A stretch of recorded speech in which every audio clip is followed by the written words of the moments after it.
30 days change your habit change your life या पुस्तकातील काही भाग मी तुम्हाला वाचून दाखवणार आहे. ते तुम्हाला नक्की आवडतील. तुम्ही कंटिन्यू ऐकू शकता. थँक्यू. तुमची कहाणी नव्यानं लिहा. प्रत्येक परिस्थितीकडे, प्रसंगाकडे पाहण्याचा तुमचा दृष्टिकोन बदला. मला खात्री आहे तुम्ही बदललेल्या नव्या जगात प्रवेश कराल. वेन डब्ल्यू डायर.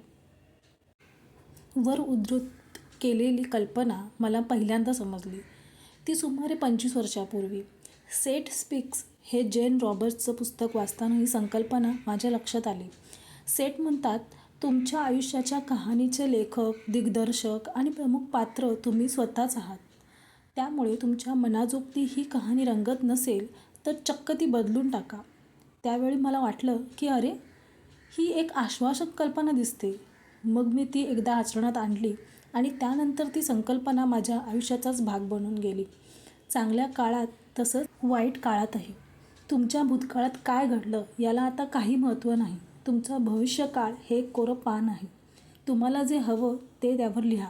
स्वतःला नव्यानं घडवा.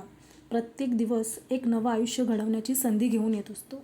तुम्ही हरेक क्षणाला तुमच्या स्वला नव्यानं शोधू आणि घडवू शकता. मग तुम्ही कोण होणार? या दिवसापासून आपण कोण, कसं व्हायचं ते निवडणं तुमच्या हातात आहे. मग काय ठरवलं तुम्ही?